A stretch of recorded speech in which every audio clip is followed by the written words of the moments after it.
Hi friends, welcome back to Sabaya kitchen.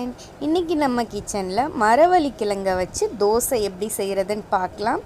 இந்த breakfast ஈஸியா பண்ணிடலாம். அதுக்கு முன்னாடி நம்ம சேனலை புதுசா பார்க்குறீங்கன்னா subscribe பண்ணி பெல் பட்டனை கிளிக் பண்ணி ஆல் கொடுங்க. நான் போடுற புது டிஃபரெண்டான வீடியோஸ் எல்லாமே உங்களுக்கு உடனே வரும். வாங்க எப்படி செய்யறதுன்னு பார்க்கலாம்.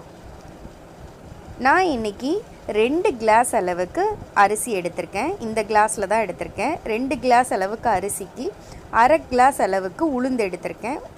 ஒரு 3/4 டீஸ்பூன் அளவுக்கு வெந்தயம் எடுத்து நல்லா வாஷ் பண்ணி ஊற வச்சு எடுத்துக்கோங்க.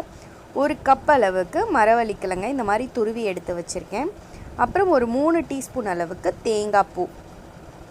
இதுதான் தேவையான பொருள். அரிசியை நல்லா 3 நாள் தடவை வாஷ் பண்ணிவிட்டு ஒரு 6 மணி நேரமாவது ஊற வச்சு எடுத்துக்கோங்க. இப்போது இந்த மரவள்ளி கிழங்கையும் தேங்காய் பூவையும் ஃபஸ்ட்டு அரைச்சி எடுத்துக்கோங்க. அதுக்கப்புறம் நம்ம அரிசி அரைச்சிக்கலாம். இப்போது இதை முதல்ல நான் அரைச்சி எடுத்துட்டேன் நல்லா பேஸ்ட்டு மாதிரி. தேங்காய் பால் கூட சேர்த்துக்கலாம். பட் இந்த மாதிரி தேங்காய் பூ சேர்க்கும் போது கொஞ்சம் டிஃப்ரெண்ட்டான டேஸ்ட்டு கிடைக்கும். இதை ஃபஸ்ட்டு அரைச்சி எடுத்துக்கோங்க. அதுக்கப்புறம் ரைஸை கொஞ்சம் கொஞ்சமாக சேர்த்து அதையும் அரைச்சி எடுத்து நல்லா இந்த மாதிரி மாவை நல்லா மிக்ஸ் பண்ணி விட்டுடுங்க. ஏன்னா அந்த மரவள்ளி கிழங்கு தேங்காய் எல்லாமே நல்லா மிக்ஸ் ஆகணும்.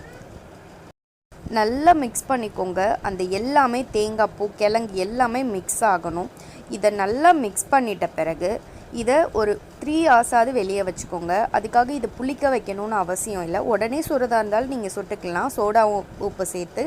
இதை நான் ஒரு 3 மணி நேரம் ஃப்ரிட்ஜில் வைக்காமல் வெளியே வச்சுக்கிறேன்.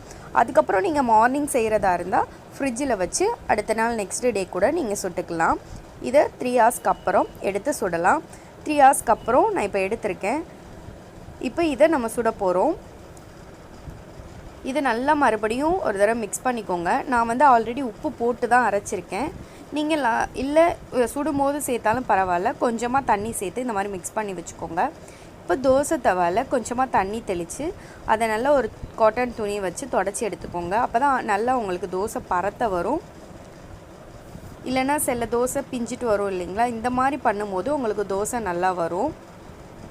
இப்போ இதை நல்லா க்ளீன் பண்ணிவிட்டு இப்போது இதில் தோசை ஊற்றிக்க போகிறோம். உங்களுக்கு ஊத்தப்பம் மாதிரி வேணும்னாலும் நீங்கள் ஊற்றிக்கலாம். நைஸாக வேணும்னாலும் ஊற்றிக்கலாம். இது நல்லா கிறிஸ்பியாக கிடைக்கும். இதை நல்லா பரத்தி விட்டுக்கோங்க நைஸாக. பட் இதை நீங்கள் நல்லா குக் பண்ணணும், வேக வைக்கணும். அப்போ தான் நல்லா குக் ஆகும். ஏன்னா நம்ம கிழங்கு சேர்த்துருக்கோம்.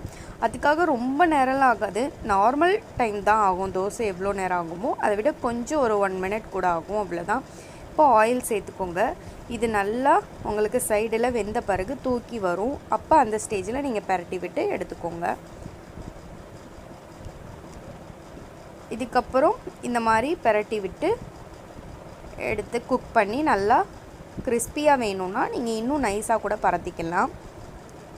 எனக்கு ஃபஸ்ட்டு தோசை இந்த மாதிரி வந்தது. நெக்ஸ்ட்டு தோசை நல்லா இன்னும் கிறிஸ்பியாக கிடச்சிது. பாருங்கள், ஹெல்த்தியான மரவள்ளி கிழங்கு தோசை ரெடி ஆயிடுச்சு. லைக் பண்ணுங்கள், மறக்காமல் ஃப்ரெண்ட்ஸ் கூட ஷேர் பண்ணுங்கள். தேங்க்யூ.